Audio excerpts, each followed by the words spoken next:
दोस्तों इससे पहले जो वीडियो हमने करी उसमें आपने सर की 920 स्ट्रैटेजी सीखी। अगर आपने वो वीडियो नहीं देखी है तो आई बटन पे लिंक है, आप जाके देख सकते हो। आज इस वीडियो के अंदर घनश्याम सर आपको अपनी एक स्पेशल स्ट्रैटेजी देने वाले हैं जिसका नाम है 220, 2:20 पे। बिल्कुल। तो कुछ धमाका होने वाला 2:20 पे। वो क्या होता है, कैसे होता है, वो सेटअप कैसे बनता है, कैसे उसे ट्रेड करते हैं, एंड आपके बहुत सारे क्वेश्चंस आपको जवाब मिलने वाला है घनश्याम सर की तरफ से। सो सर प्लीज सबसे पहले तो स्ट्रैटेजी समझाइए। देखिए 220 क्या होता है, देखिए मार्केट दो पार्ट में ट्रेड करता है। तो पहला मूवमेंट तो हमें ओपनिंग में मिल जाता है जी। ओपनिंग में मूवमेंट मिलने के बाद ज्यादातर आप देखेंगे तो मार्केट 10 साढ़े 10 बजे के बाद मार्केट धीरे धीरे साइडवेज होने लगता है जी। और ये 1-1:30 बजे तक साइडवेज चलता है जी। उसके बाद जो सेकंड फेज आता है वो 1:30 बजे के बाद आता है जी। 1:30 बजे से 2 बजे के बीच का ये फेज आता है। तो उसके बाद हम 220 को अप्लाई करते हैं, क्योंकि मैंने कई सारी चीजें देखी। 1 बजे भी मैंने अप्लाई करके देखा, 2 बजे भी करके देखा था उस समय। लेकिन जो 220 पे मूव आता है वो मूव थोड़ा सा क्लियर कट मूव होता है। वो एक बार फिर से जैसे ओपनिंग 920 का मूव होता है, अगर मिलता है तो आपको ट्रेंडिंग मूव मिलता है, उसी तरह से ये भी ये ट्रेंडिंग मूव। इसमें ज्यादा बड़ा पॉइंट लेके नहीं चलते हैं। मैं इसमें 70 से लेकर के 150 पॉइंट के बीच का टारगेट में सोच के चलता हूं कि ये पॉइंट हमें आसानी से मिल जाते हैं। और यही चीजें जब एक्सपायरी के दिन मिलती है तो फिर धमाका हो जाता है, क्योंकि 70 से 100 पॉइंट एक्सपायरी के दिन का मतलब कि पैसा डबल आपका।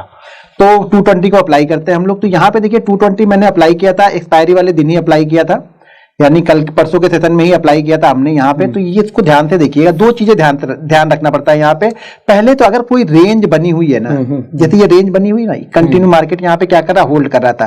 एक्सपायरी के दिन में ये धीरे धीरे करके ऊपर जा रहा है। यहाँ पे इसने एक रेंज बना दी थी, इस रेंज को ऊपर करके गया। तो दो कंडीशन होती, या तो इस रेंज के ऊपर ये 220 बनता तो करते, या इस रेंज के आसपास नीचे की साइड में कहीं पे आके बनता तो हम करते। अगर ये इस रेंज के नीचे जाके करता और इस रेंज के बीच में करता, देखिए यहां से और यहां के बीच में बनता तो मैं नहीं करता है, कोई कैंडल बनता है। हाँ, यहां से यहां के बीच में बनता है, क्योंकि यहां पे ये सपोर्ट का काम करेगा, ये रेजिस्टेंस का काम कर रहा है। अभी हम क्या कर रहे हैं, रेजिस्टेंस से ऊपर है। तो यहां पे ये कैंडल जो है वो 220 की कैंडल है, एक्सपायरी वाले दिन की। ठीक है, एक्सपायरी वाले दिन में ये 220 हमने किया था और अपने टेलीग्राम में भी अपडेट किया हुआ था ये। तो यहाँ पे ये 220 की कैंडल यहाँ पे बनती है। तो यहाँ पे कुछ नहीं, सीधा सीधा इसी कैंडल का लो एसएल होता है। ज्यादा बड़ा ऐसा नहीं, कभी 35 पॉइंट का मिलता है, कभी 40 पॉइंट का मिलता है, कभी 50 पॉइंट का मिलता है, कभी कभी 20 पॉइंट का ही एसएल मिलता है। तो हम कैंडल का हाई ब्रेक होते एंट्री कर लेंगे। बिल्कुल, जैसे आपको हाई दिख रहा है कि मान लीजिए अगर 42,122 है, तो जैसे ही ये 123 हो आपको ट्रेड ले लेना है। ओके, सोचना नहीं है कि ये 10 पॉइंट ऊपर चला जाए, 20 पॉइंट ऊपर चला जाए तब मैं लूंगा। और जैसे ही अगर इस कैंडल का लो मान लीजिए 42,120 है, तो जैसे ही ये 19 या 18 है आपको ट्रेड कट कर देना है। इमोशन नहीं रखना है यहाँ पे बस। ये बाइंग हमने क्या देख के करी है? सिर्फ ये कैंडल का मूव आता है। 220 के बाद कैंडल होती है ना, उसका मूव देता है। मैंने बहुत सारी 220 भी देखा, 2 बजे भी देखा, मैं बहुत सारी चीजें, मैं बोला ना मैं बैक टेस्ट करके। नहीं, हमने बाय क्यों किया, हमने सेल क्यों नहीं किया? सेल इसलिए नहीं किया क्योंकि हाई ब्रेक कर रहा ना। अब इस कैंडल का अगर वो लो ब्रेक करता तो मैं पुट खरीदता ना, तो सेल करता मैं वहां पे। हाँ, तो दो कंडीशन, बस इस कैंडल का हाई ब्रेक करे तो बाइंग करना है, और इस कैंडल का लो ब्रेक करे तो हमें सेल करना है। राइट।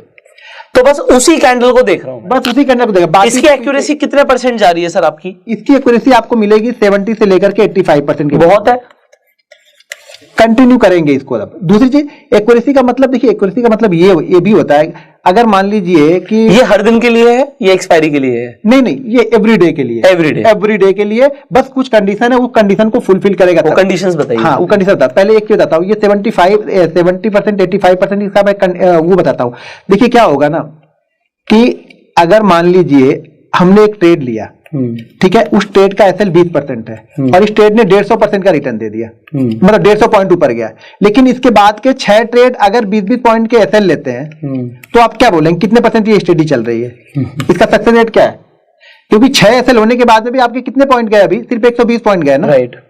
तो मेरा कहने का मतलब ये है, सक्सेस रेट का मतलब मेरे से ये है कि आपका जो एंट्री है और जो एसएल के बीच का डिफरेंस है ना, वो बहुत कम यहाँ पे होता है, जबकि मूवमेंट आपको बहुत अच्छा मिलता है। राइट।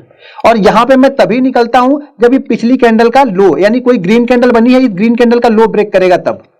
इस रेड कैंडल पे मैं नहीं निकलूंगा इसमें। ओके, क्योंकि हमारे पास टाइम कम है। ये अब ये थोड़ी देर क्या होगा, मार्केट ट्रेंड दे देगा। ये हमेशा मार्केट करता है। मार्केट की कंडीशन 2 बजे के बाद एक ट्रेंडिंग मूव इसमें मार्केट में आएगा। तो यहाँ पे मैं क्या करूंगा, इसको कॉल बाइंग करूंगा। यहाँ पे जो भी कॉल होगी एट द, एक चीज ध्यान रखना, हमेशा एट द मनी ही लेना, क्योंकि हमारे पास टाइम नहीं है यहाँ पे। तो बहुत सारे लोग गलती यहाँ पे क्या करेंगे, 41,400 चल रहा तो यहाँ पे ले लेंगे 41,700 का, तो ये मूवमेंट नहीं मिलेगा। 41,600 का ये मूवमेंट नहीं मिलेगा, आपको 41,400 वाला ही लेना है, एट द मनी ही लेना है। या इन द मनी ले लो।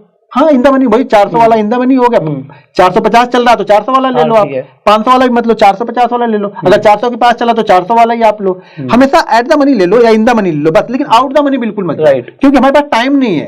ये 15-20 मिनट भी अगर रुक गया वहीं पे ना तो थोड़ा सा प्रीमियम डाउन आता है, लेकिन ये ट्रेंडिंग होता है, ज्यादातर ये ट्रेंडिंग ही आपको मिलेगा, एवरीडे आपको ट्रेंडिंग ही मिलेगा वहां से।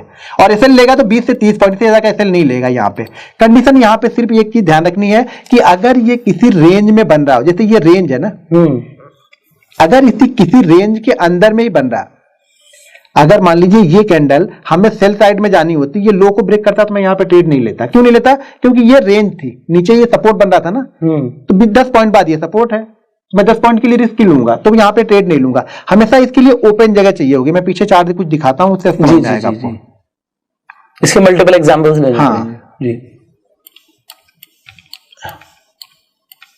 अब यहाँ पे हम वापस यहाँ पे 220 देखते हैं, ठीक है। ये 2-15 और ये 2-20 की कैंडल है, ये वाली, ये 2-20 की कैंडल है हमारी, ठीक है। इस कैंडल का जो हाई है वो लगा है यहाँ पे 41,907 का। ये 2.25 पे क्लोज हो गई हमारी। नहीं, ये है सर, ये कैंडल, हाँ मैं वही कह रहा हूँ। हाँ, ये कैंडल 220 की है, तो ये एंट्री वाली कैंडल है। ये कैंडल है, इस कैंडल का हाई है 912 का, ठीक है। और इस कैंडल का जो लो लगा है वो लगा है 844 का जी। यानी हाई लो का डिफरेंस देखेंगे आप यहाँ पे तो कितने पॉइंट का है, 16 पॉइंट इधर और 12 पॉइंट इधर, यानी कितना 28 पॉइंट का यहाँ पे एसएल बनेगा। जिस साइड में भी जाए 28 पॉइंट का एसएल बनेगा। तो यहाँ पे ये ब्रेक कहाँ पे कर रहा है, नीचे की साइड। हाँ, नीचे की साइड किया, हाई नहीं ब्रेक किया, हाई इसने ब्रेक नहीं किया, लो ब्रेक किया। अब लो ब्रेक करने के बाद देखिए कैसे ये ट्रेंडिंग आ रहा है। सर अगर बाई चांस ये इसका हाई और ज्यादा ऊपर होता और लो भी होता तो फिर बंदा तो कंफ्यूज हो जाता कि वो किस साइड जा रही है। एग्जाम्पल इसी कैंडल की थोड़ी सी शैडो या विक बहुत बड़ी होती है नेक्स्ट कैंडल की, हाँ, जिसमें एंट्री होनी थी, हाँ, कि वो हाई की तरफ गया पहले और फिर एकदम से लो की तरफ आ गया। अब क्या करूं? नहीं, हाई की तरफ गया तो क्या हो गया, हमारा मेन मकसद क्या था, एंट्री करना। हमारी एंट्री कहाँ हो गई, हाई पे हो गई। अब नीचे आया तो हमारा एसएल होगा, सीधी बात, इसमें कुछ दिमाग में वो रखना नहीं है। अब हाई गया तो हम एंट्री ले लिया वहां पे, अब हमें थोड़ा पता कि हाई जाके वो एसएल करने वाला है, हमें तो एंट्री लेनी है ना, पहले एंट्री लेंगे तो ही तो एसएल करेगा या टारगेट देगा। तो अभी फिलहाल के लिए जो हुआ वो देखते हैं कि अभी इसने लो को ब्रेक कर दिया। अब लो को ब्रेक करने के बाद यहाँ पे जो आपको ट्रेंडिंग मूव मिल रहा था वो मिल गया। हम निकलेंगे कब, क्या मैंने बताया था, ग्रीन कैंडल, एक ग्रीन कैंडल। वैसे तो मैं कहूंगा 3 बजे निकल जाएंगे, तो 3 बजे का मूव आते ही आता है। वो लोगों का एक अपना वो थोड़ा सा देखो एक्सपीरियंस भी तो काम करेगा ना, तो वो आपको कहाँ पे निकलना वो। लेकिन मेरा यहाँ पे एक फंडा यही है कि मैं यहाँ पे ग्रीन कैंडल बनती है तो ही निकलता। आप ग्रीन कैंडल पे निकलते, बट अगर मैं इस पे होता तो मैं 258 पे निकल जाता, क्योंकि 3 बजे तो शार्प मूव आता है। मतलब अब हो सकता है वो नीचे के साइड आ जाए, वो आ सकता है नीचे की साइड, उसकी भी कुछ है जो हम बैक टेस्टिंग कर रहे हैं कुछ चीजों पे, वो भी शेयर कर देंगे। बट ये है कि इस मूव में मतलब अगर मैं होता तो 258 पे निकलता। हाँ, और मैं आप ग्रीन कैंडल पे निकलते, ग्रीन कैंडल बना, और अगर वो रेड बनती तो आपको तो मजे आ जाते। रेड बनती तो नीचे आता जाता है वहां पे। दो ही कंडीशन यहाँ पे, वो ठीक है, फिर आपका वाला ठीक है स्ट्रैटेजी कि ग्रीन पे निकल जाओ, ग्रीन पे निकल जाओ बस सीधे। हाँ। तो देखिए यहाँ पे कब नहीं करना है, देखिए कब करना है ये तो क्लियर हो गया कि कब करना है हमें, कब नहीं करना है ये सबसे इंपॉर्टेंट है, ये जानना बहुत जरूरी है। अब यहाँ पे ध्यान देखिएगा, जैसे ये कैंडल बनी हुई है हमारी, जो 220 वाली कैंडल है वो ये कैंडल है, ठीक है। अगर ये कैंडल देखिए यहाँ पे ये एक रेंज बनी हुई है, ठीक है, ये एक रेंज बनी हुई है, तो इसको 220 को मैं इस कैंडल पे नहीं करके इस कैंडल पे करने वाला हूं, क्योंकि ये जो 4-5 कैंडलों का जो सपोर्ट है ना, इसको ये ब्रेक कर देगा तब मैं करूंगा। अब इसी को ऊपर जाते वक्त मैं यहाँ पे नहीं इसको बाइंग कर रहा हूं, क्योंकि ये ऑलरेडी डे हाई पे चल रहा है, तो मैं यहाँ पे इसको अप्लाई नहीं करने वाला हूं, इसके ऊपर या इसके ऊपर मैं इसको अप्लाई नहीं करने वाला हूं। 220 को मैं यहाँ पे अप्लाई नहीं करूंगा। नीचे के लिए मेरे पास रीजन है कि नीचे आएगा तो मैं इसको अप्लाई कर दूंगा, क्योंकि एक रेंज बनी हुई है, और 220 के बाद जैसे कि मैंने बताया कि एक ट्रेंड हमें मिलता है, तो ऑलरेडी ऊपर का ट्रेंड तो चल ही रहा था, तो अगर अपोजिट डायरेक्शन का ट्रेंड मिलता है तो वो ज्यादा अच्छा मूव करता है। राइट, कभी भी अपोजिट डायरेक्शन वाला ट्रेड मिल रहा है तो वो अच्छा मूव करेगा, लेकिन कभी भी रेंज में होगा तो ट्रेड नहीं करना। अगर इस रेंज में बन गई और इसी रेंज में ब्रेक कर रहा है अपोजिट डायरेक्शन में, मान लीजिए ट्रेंड अप है, इस ट्रेंड को अपोजिट डायरेक्शन में ब्रेक करेगा तो मूव अच्छा मिलेगा।